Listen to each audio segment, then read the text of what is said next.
विना भिकारी, आई विना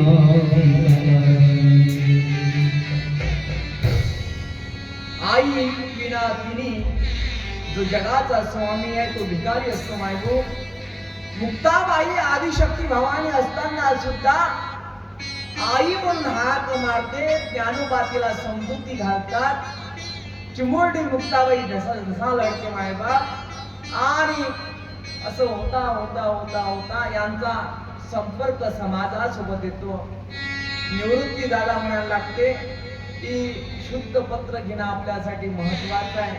म्हणून आळंदी या क्षेत्रामध्ये जी शास्त्री लोकांची पंगत आहे, पीठ आहे, त्या पीठेश्वराच्या समोर आपण जाऊ आणि शुद्ध पत्र आपली शुद्धी पत्र करून घेऊ.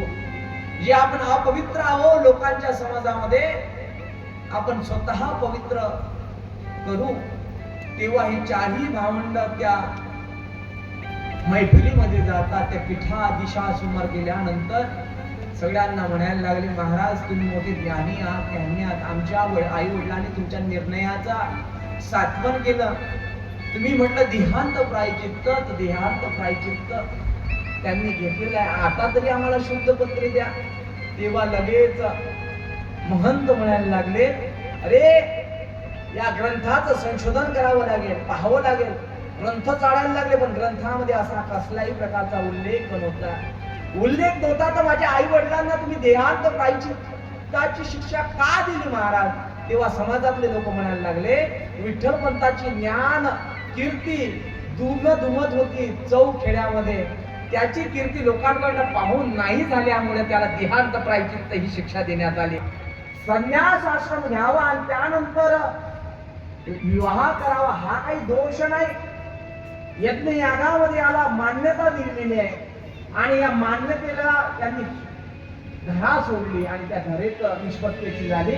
एका 4 मुलांचे आई वडील हरवल्या गेले आणि आई वडिलांना हरवल्यानंतर त्यांनी म्हटलं की मोठ्या धर्मपीठाला विचारावं लागेल. मोठं धर्मपीठ कुठे आहे? तर पैठणला आहे. पैठणला ही सर्व भावंड निघालीत.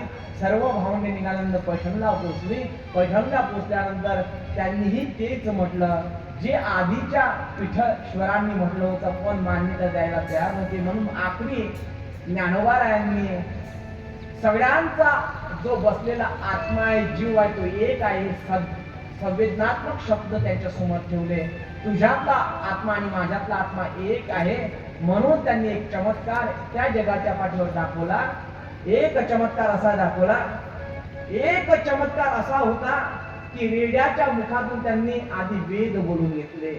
तुम्ही म्हणाल रेड्या बोलू शकतो? माऊलीच्या सत्तेला काही बोलू शकतो. मची पुत्रा मुखी बोल बिनी श्रुती, चाल विधी भक्ती बसविया. म्हशीच्या मुखातून बोलवला, रेड्यामुखी वेद बोलविला, गर्व दुजाचा हरविला, शांती रूपी प्रकटला ज्ञानोबा. ज्ञानोबारांनी रेड्याच्या मुखातून वेद बोलवले. अज्ञानी जीवाच्या मुखातून ते तर बोलू शकतात, पण संत केव्हा म्हणावा? प्राणी मात्राच्या मुखातूनही वेद बोलू शकतात. ते रेड्याच्या मुखातून वेद बोलू शकतात. मायबाप जर त्यांचा कमल हात साक्षात ज्ञानोबाराय तुकोबाराय तुमच्या गावामध्ये आले, हे तुमचं परम भाग्य आहे. अशी त्यांची पूजा अर्चा करा जेणेकरून ज्ञानोबारायांनी कधीतरी तुमच्या मस्तकावर हात ठेवावा आणि तुमच्याही मुखातून ज्ञानरूपी वेद बोलावेत अशी चिंतन त्या भगवंत ज्ञानोबारायांच्या चरणी तुकोबारायांच्या चरणी प्रेरित करूया आणि त्यांना एवढंच दान या प्रसंगाला मागूया की देवा, ज्याप्रमाणे तू जड भिंती चालवली, एक काळी या जड जीवालाही चालव, एवढी इच्छा प्रकट करूया. आणि शब्दाला विराम. विठ्ठल विठ्ठल विठ्ठल विठ्ठल विठ्ठल विठ्ठल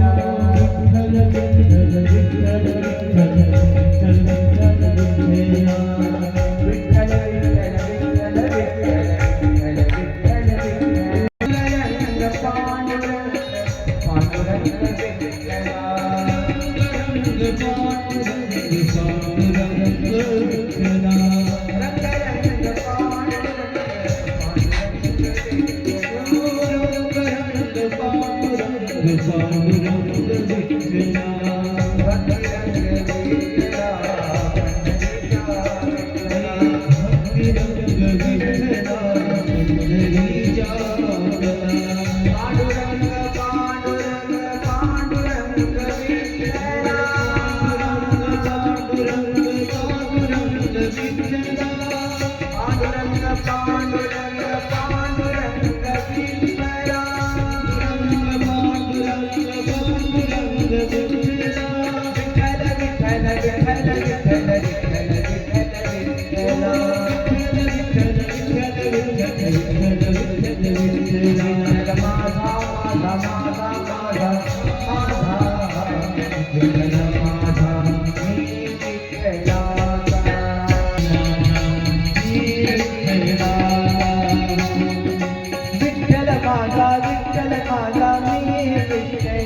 नमः पार्वती पतये हर